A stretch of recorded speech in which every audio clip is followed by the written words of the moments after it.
สบายดีที่ราคา12พี่น้องอันนี้เส้นทางเมื่อปากซ่องเนาะเมื่อไปกองถึงบ้านเข้ามาตาเซ่กองพี่น้องฮอดนี่เนาะฮอดจุดนี้เนาะก็ลามาถ่ายคลิปให้พี่น้องครับผมอันนี้เป็นห้านเนาะขายเครื่องย่อยเพิ่นมีหลายอย่างพี่น้องของกินของอย่างเนาะมีเพียบเนาะจุดนั้นมันอยู่ทางแบง12พี่น้อง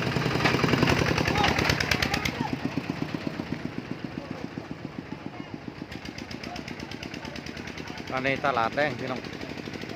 นี่ขายของกินของอยาก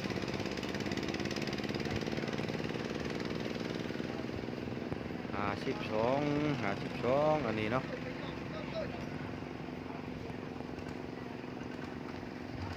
อันนี้เคยมาอยู่พี่น้องแต่ก่อนเนาะเคยมาอยู่แต่ว่าเดี๋ยวนี้มันเปลี่ยนแปลงบ่ฮู้ว่าไผเป็นไผเนาะเราสิลองไปทักทายเพิ่นเบิ่งก่อนหนึ่งเบิ่งเพิ่นนี่ยังเหมือนเดิมบ่แม่นคนเก่าบ่นี่ไดเนาะก็บ่ฮู้คือกันเนาะอันนี้พี่น้องทั้งบ้านรักหา12เพิ่นกำลังตัดกล้วยพี่น้องตัดกล้วยให้ลูกค้าบ่จักเคยมาอยู่เนาะประมาณ5 ปีก่อนแม่นได้มาอยู่อันนี้ก็เป็นห้านตัวนี้เคยมาเนาะเคยมาสนับสนุนเพิ่นแล้วก็อุปถัมภ์เพิ่นเนาะนี่เนาะอยู่ราคา12พี่น้อง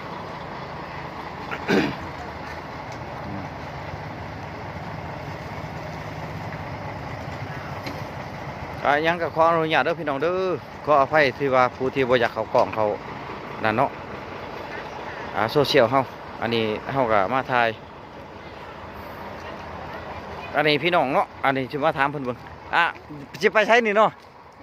ขออนุญาตเด้อขอถ่ายรูปนี่เด้อบ่เป็นหยังอันนี้กระผ้าเนาะเขาเอิ้นอิหยังนี่กระผ้าโอ้เนาะจะมาแต่ไสนี่มาแต่สวนแล้วสิเข้าเมื่อบ้านอยู่บ้านใดบ้านนี่วะบ้านอาคาร12เนาะบ้านอดีตของไอ้จอยเนาะไอ้ห้องแม่นบ่ฮู้อยู่บ่ไอ้จอยไอ้ห้องไอ้จอยที่ไปเอาเมียอยู่ไอ้เขตอยู่ทั้งเมืองปักซองอยู่บ้านนั่นน่ะฮู้อยู่บ่ไอ้ห้องบ่ฮู้เนาะเคยฮู้อยู่เพราะว่าเคยได้มาถ่ายคลิปถ่ายหยังน่ะขออนุญาตเด้อไอ้ฮู้อันนี้เป็นพี่น้องเฮาเจ้าอยู่บ้านใดก่ออยู่บ้านนี่เนาะมาตะสวนเนาะอันนี้เป็นพี่น้องรักหา22เนาะเพิ่นมาตะสวนนี่เพิ่นก็มีจังกกบอลบ่กกบอลน่ะเอาไปเฮ็ดหยังก่อกกบอลเกลือหมูไปเกลือหมูอันนั้นก็พี่น้องเฮาคือกันยิ้มแป้นอยู่หั่นน่ะขอบใจเด้อ FC เด้อติดตามมาเด้อช่องนี้เด้อช่อง Facebook เด้อ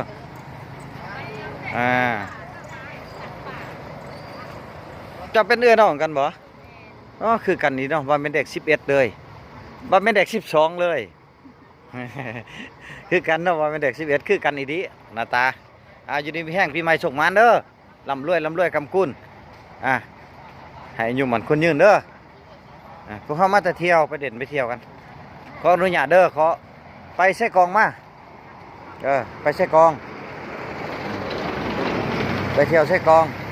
แล้วก็เริ่มมาแบอันนี้แม่นพี่น้องอยู่รักหา12เนาะเพิ่นมาแต่ให้แต่สวน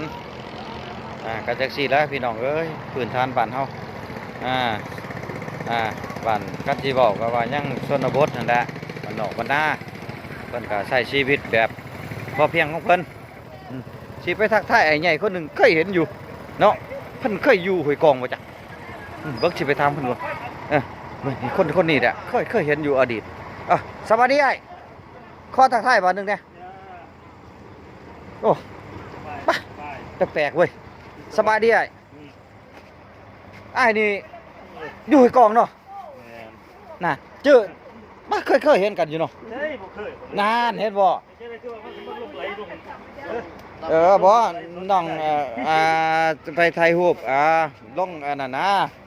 น้องเด่น Facebook ขออนุญาตนำคันว่าบ่ผิดหยังก็ดีน้องก็สิได้บอก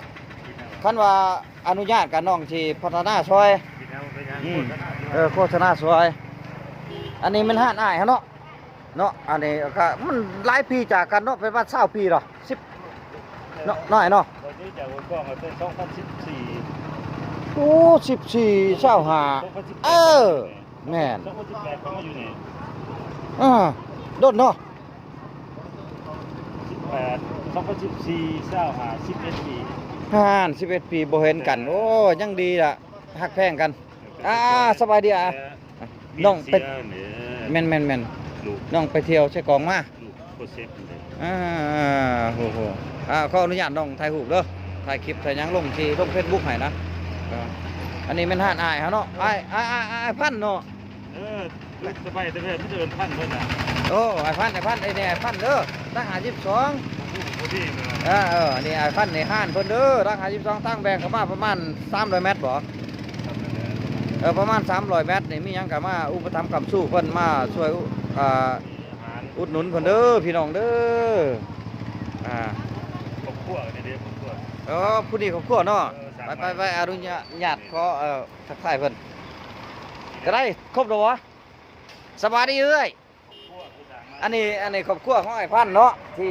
จากบ้านทำมาอยู่นี่รักหา22ก็มื้อนี้มาเจอกับไอ้นี่10ปลายปีเจออันน่ะฮู้กันก็มาเห็นกันอยู่ดีมีแห้งปีใหม่สุขมานเด้อ ที่น้ำเย็นเนาะ จ้าถึงงานเฮาก็สิเผากลับล่ะบ่เป็นหยังไงบ่กินก็บ่เป็นหยังเพราะว่าเฮาก็อยากกลับแน่มันค่ำแล้วเด้อไปก่อนเด้อโชคดีสุขมานอยู่ดีมีแห้งปีใหม่อยู่บ้านคนยืนร่ำรวยกลับก็เด้อพี่น้องเด้อจาก52กลับก็เด้อมันค่ำแล้วเด้อมันมืดแล้วไม่ยังกะก็ได้ก็แจ้งก็ติดตามนี่เด้อพี่น้องเด้อสบายดี